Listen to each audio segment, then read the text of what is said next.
Welcome back to the What Your More podcast. This is episode 168. You're listening here Wednesday on June 5th. So a couple things to talk about in this episode. We're going to break down just a little bit of the PCE. I'm going to save the bulk of that for the next episode after the employment numbers drop, but I want to touch on it a little bit. And then also want to tackle this recent article CNN dropped about shady financial tools from the housing bubble era that's making a comeback. And that's why this episode is titled The Media Loves 2008.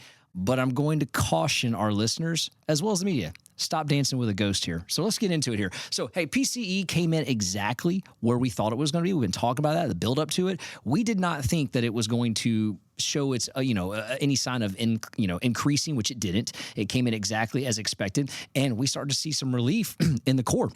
And that's a big win for us. Why? Because we know the Federal Reserve, this is their favorite form of inflation.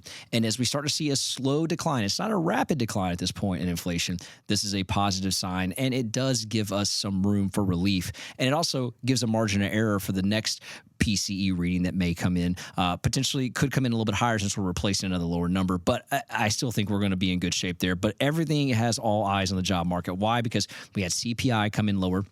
We had PCE come in lower.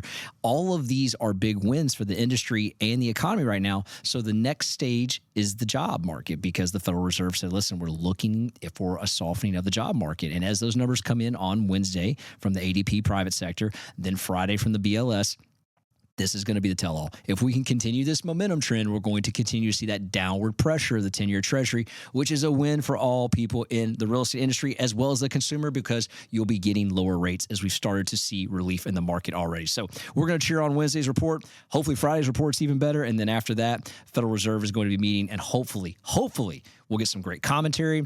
At minimum, a pause again. But hey, it could be a future cut. You never know. But let's kind of tune into that as it happens here. So hey, to the bulk of the podcast, I love it when I get headlines like this. And man, does the media love 2008. Why? Because it's negative. Why? Because if it bleeds, it leads. And what do I mean by that? Well, hey, if there's pain in the article, you want to read about that. If it makes you feel a certain way, you will read it. You'll tune in. This is clickbait. This is what people love hearing about. But the reality is you're dancing with a ghost here. This is not real. This article that I'm about to dive into, I'm sure this is an accredited editor, but they're not a mortgage professional. So when I read an article like this, it just blows my mind, because I'm like, hey, people who make claims like this, man, they're so uneducated about the current state of the mortgage industry that they just reach out there and they're like, hey, I'm going to just basically verbally vomit this article out here just to get attention. And I mean, obviously I'm not happy with it. And obviously I'm not saying I'm being disrespectful to the author here, but they're not educated to this. I'm not going to try to go out there and report on a cardiothoracic surgeon and a new technique or a bad technique from the past that's coming in and being used again. And maybe that's an extreme example, but you get the point. What I'm trying to say is this is someone that doesn't know our industry. They're not living in our industry currently, and they probably weren't around in 2008. This is someone that was absolutely looking for clickbait. I mean, they might as well be on TikTok or IG or something of that nature, just trying to get likes, comments, and views, because there's nothing relevant about this here. This is one of those situations where I would love to say, hey, listen, maybe we get someone live on the podcast. We could kind of break down some Q&A. You wouldn't want to do that with someone that's been in the business. Whether it's myself or another professional or an economist, you wouldn't want to do this, because we would absolutely obliterate this article, as well as the thought process that goes along with it, because this was a negative smear campaign from CNN. And this article came out yesterday, actually, and it's a shady financial tool from the housing bubble era in making a comeback. The first thing I would lead with is, hey, tell me what you know about a 228. Tell me what you know about a 327. Tell me what you know about a neg am loan or a payment option arm. Tell me what you know about those things, because those were the negative things from the housing era.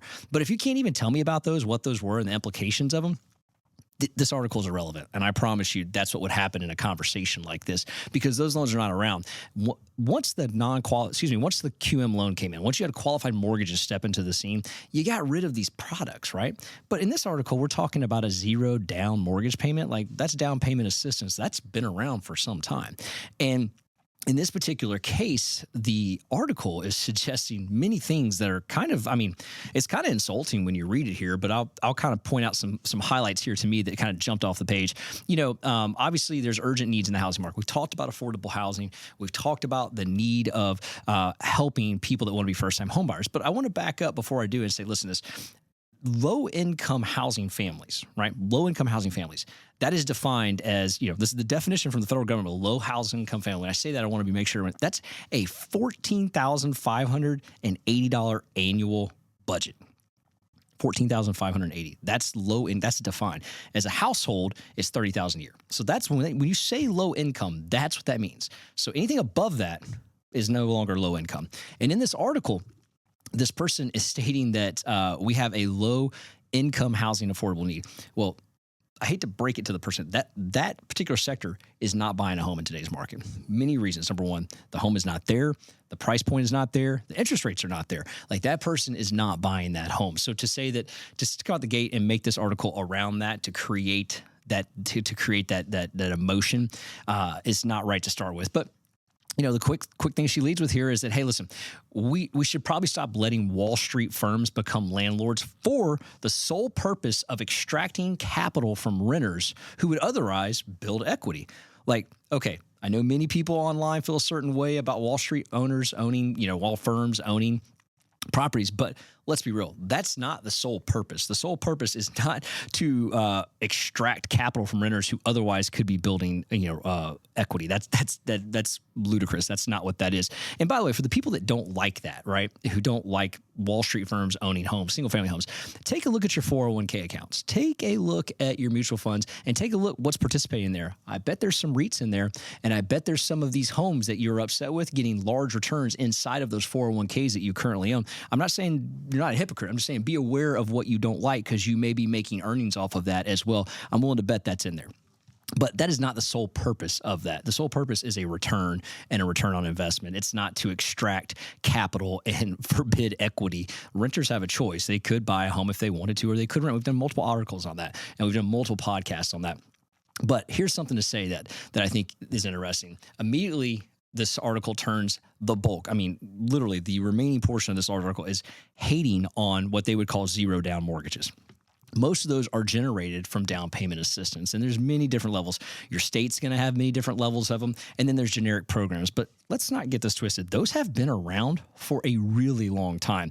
FHA loans are low down payment loans that have been around way before the 2008 bubble, and there's been down payment assistance that have helped support the differential between the down payment and the max loan to value way before the housing bubble. This is nothing new. However, in this article, it suggests that down payment assistance are going to ruin and bring back 2008. Again, you're dancing with a ghost, because here's what's going to happen. When you do a down payment assistance loan, you're essentially making up the difference between the down payment and the actual maximum loan to value, as well as the closing costs in many cases. So in many cases, people are getting into a home with no money down. Now, how would someone lose on that? Well, first of all, many of these people can afford the house. Remember, the actual guidelines to get into these homes are much stricter than they were in 2008. Why? Because the products I mentioned earlier are no longer around. There is no stated income for these loans. These are all full document. These are all verified loans to where the cash flow is positive and the person can qualify for these mortgages, hence the qualified mortgage title that I was using there to begin with. They have to meet certain criteria.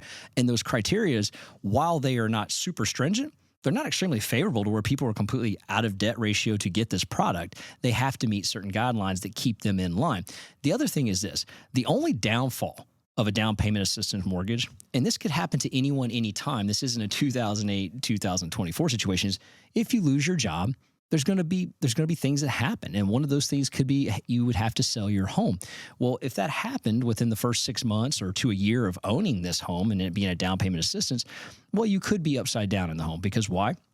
You did a no down payment loan plus finance the closing costs in there. That's going to put you over equity, right? And in a market where we're seeing very minimal increase in some cases, some are better than others, and then some flat in others, that could be an issue. Let's take a look at, let's use Austin, for example. We've documented Austin's issues with some of their housing. Maybe someone that bought a home at the peak there, if they had to sell today, they could be potentially, in trouble there and maybe underwater. And I'm not picking on Austin, but that could be a situation where that could happen. But my point is this, is that traditionally speaking, those down payment loans, down payment assistance loans, they bridge the gap for the first-time homeowner. That's why they're designed for first-time homeowners. And the first-time homeowner is usually defined as someone that hasn't had ownership in a home or has, been on the mortgage in the last 3 years of a property. So you either never have owned it or you haven't been in one in the last 3 years. And that usually gets you that waiver of a first-time home buyer, which is what this product is designed to help. We did a whole podcast on the hometown heroes here in Jacksonville, Florida, in the state of Florida, that's come back. I know many states have a version of that. That allows a borrower to buy a home, put more than the minimum down payment down. They could put up to 5% down. and they could pay their own closing costs. There's multiple options available in that. But I will say the median income that is associated with that is far greater than what this low income housing definition is. Far, far greater. And people that are typically buying homes right now, they're in a good position to do it. Why? Well, rates are pretty, they're up there. They're much higher than they were 3 years ago. The price of the home is much higher than it was 3 years ago. So in order to even meet the finance criteria, you're making pretty good money right now. And in that particular case, that's not a low income housing individual that you're worried about at this particular point, because that person is not buying a home. The person that's buying the home is the person that I'm talking about that has the means right now and can sustain the mortgage payment right now. They're not the ones in trouble. And the 0% down is, if anything, is here to actually do a late credit risk assessment to the market. And what I mean by that is this is a late cycle push, because what happens is anytime you go through a cycle and there's a downturn and you start to see the potential lights in the tunnel there, you're trying to stimulate the particular industry here, to stimulate home growth. And in this case, that's what 0 down mortgages are doing. They're stimulating the market here to help people get in those homes. Because as we've talked about, when the late cycle push happens, that means a new cycle is on the horizon. Well, what's that new cycle? We've been talking about it for such a long time. It's in the near future. That's going to be when rates make a turn the other way, a downward turn. Now, they're not going to fall off a cliff. Maybe they will, but I doubt it. But as they start to gradually come down, affordability will get better. And there's a short window of affordability that happens before it's absorbed by the price point. And as rates come down in that slow manner, home prices will continue to go up in the same manner, maybe at the same rate, maybe a little bit of higher rate. But right now, the homeowner stands a better chance of getting the price of the home at a cheaper value than they would when rates drop. And that's what a late cycle push does, is it stimulates the ability to get that. Because usually people go, well, I want to buy the home, but insert whatever reason, rates too high, price too high, down payments too high. But if you have a down payment assistance, well, you might go, okay, I can do that, because then I can keep my money on the sidelines and then I can go ahead and purchase this property. That's what these products do. And in this particular case, I don't think that they are any means a bad product that's off the shelf from 2008 coming back to the market. If anything, again, it's to stimulate the economy and help us kind of boost the homeownership here right now. So, and anytime someone goes back to the term, hey, remember The Big Short? Are you kidding me? Are you kidding me? Number one, it was a movie, so obviously we know what happens with movies. There's a lot of theatrical performance in that, but there was some truth in that movie. But the reality is, the truth in that movie were banked on those same products I mentioned earlier: a 228 product, a 327, a negative AM, a payment option arm, a no doc, a ninja loan. I can keep going. All of these things were based on non-qualified mortgage loans, because what happened was there was really not much verification in the product put out there to begin with, and income really wasn't an option in a lot of those situations, meaning you didn't have to verify it. So you were giving people loans that knowingly they couldn't afford out the gate. And that's what the industry was doing. And then they were being rated at a level that was way beyond the risk level of what it is. And that caused a lot of the debauchery there in the Wall Street era. That's not happening right now. That's not happening. And that's also another reason why the mortgage and the real estate industry right now is still very much intact, still thriving and doing very well. As much as the housing boomers want it to decline and crash, I've talked about over and over again, I'm not going to get on that rant about that, not going to happen. But what I will say is this is a very good situation, not a bad situation. And I just can't stand it when articles come out that are chasing the ghost of Christmas past here and want to go ahead and say, oh God, remember 2008? Yeah, well, I'm willing to bet, I shouldn't say that. I wonder if this person was even in the market to buy a home in 2008, or did they just, dredge up this article because this is good clickbait? This is not a situation where this article has any validity that makes any sense. But the problem is this: I'm in the industry. I've been in the industry for 22 years. Many of our listeners, if you're a real estate agent, you're in the industry. If you're a real estate professional, you're in the industry. If you're a mortgage professional, you're in the industry. So you get why this article is complete nonsense. The problem is the consumer that reads this, the consumer that sees this, and says, wow, should I be buying a home? I don't want to be stuck in something in 2008. That's what we have to defend, and that's what we have to address every day we go to work, or every day we speak with a consumer that has any type of doubt, because it's articles like this. And this is not appropriate. This is not even remotely close to 2008, but boy, does the media love it. So let me give you a great example, like of how lenders are not just trying to do loans for everyone. I was talking with a lady yesterday. She's a school teacher, and you could probably get an idea of, in this particular case, of what the range of income is here. But she's trying to buy a $250,000 home, and she was doing it as an FHA loan. So, there's a minimum down payment. Unfortunately, didn't qualify for this down payment assistance because she was a previous homeowner in the last 3 years. But the reality is, no matter how we structured this or how we broke this down, the payment didn't qualify for her income level. And it didn't make sense for us to urge her to, unfortunately, liquidate some of her savings to put that money down and have her just get into this house because we wanted to do a deal. That's where counseling comes in. You go, listen, this might not be the right time at these rates or the right value to buy for you because of the economic position it's going to put your household in. And the last thing we want to do would be to strap someone to put them into a home because we just want to get a deal done and the buyer wants to buy a home. But sometimes it takes that professionalism to say, this might not be it. What I would do is advise waiting. Let's see when rates come back down and lock you in at a better time that puts you in a better situation. Because the whole idea, you tell this person, buy the home now and then you can refinance later, the amount of cost that person's going to incur is not favorable to them. And it didn't make sense. So as a mortgage professional, I couldn't see how I or anyone in that situation could make that recommendation to her. And I think that's some of the stuff that's being missed in an article like this. And again, I can continue going on and on about this. The reality is this. One day, I will get someone who writes one of these articles. They will take our request and be on the show. We ask all the time. It gets denied. They ghost us once we do it, but we will do that. But I'll tell you this, none of this that I'm reading right now holds any water or holds any truth to the industry right now. Our industry is in a much better position than it was in 2008. But again, the media loves chasing that. And it's not because they love a good story. It's because, again, if it bleeds, it leads, and people will read this and they will jump right into it and they'll go, oh my gosh, I don't want to do this. This has got me scared. I should back up. Remember, Wall Street Journal released an article, what was it, a week ago, 2 weeks ago? I don't quite remember, Charlie, but a couple of weeks ago. The reality is why it's better to be a renter than a home buyer. I mean, it only took us 3 minutes to look right through that and go, wait a minute, that doesn't even add up. This is another one of those articles that doesn't even add up, and it's from a huge syndicate. So the reality is this. It's not 2008. No reason to chase a ghost on that one. We're in a different housing situation. Now, I will advocate for this. Again, if you buy a home, this goes for anybody, whether you're a high, income earner, mid-income earner, anybody. If you lose your job after you buy your home, that's an issue, right? And you don't have enough reserves to continue to make the payments. Well, that's going to be an issue, but that's not why you do. Like when you take out a loan, you don't take out a loan on the premise of, I think I'm going to lose my job tomorrow. Like that, you do it because you believe everything's going to have continuity or get better. So when things like that, when situations happen, that's going to cause an issue, but that's not the bulk of all the purchases that are taking place right now. And that's not typically what happens. Those are more rarities than they are typical.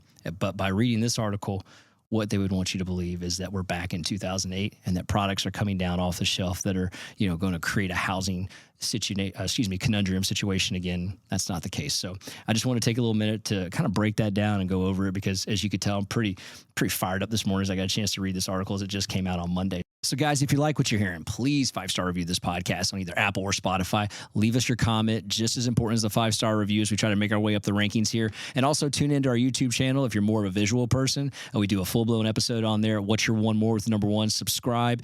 We love the comments you guys leave on there. We definitely appreciate it. It inspires us to do further episodes. Links like this article will be in the YouTube along with every chart that we break down from each episode. Guys, thanks for tuning in. We'll see you at the next episode at What's Your One More. I got one more shot, I'm gonna make it.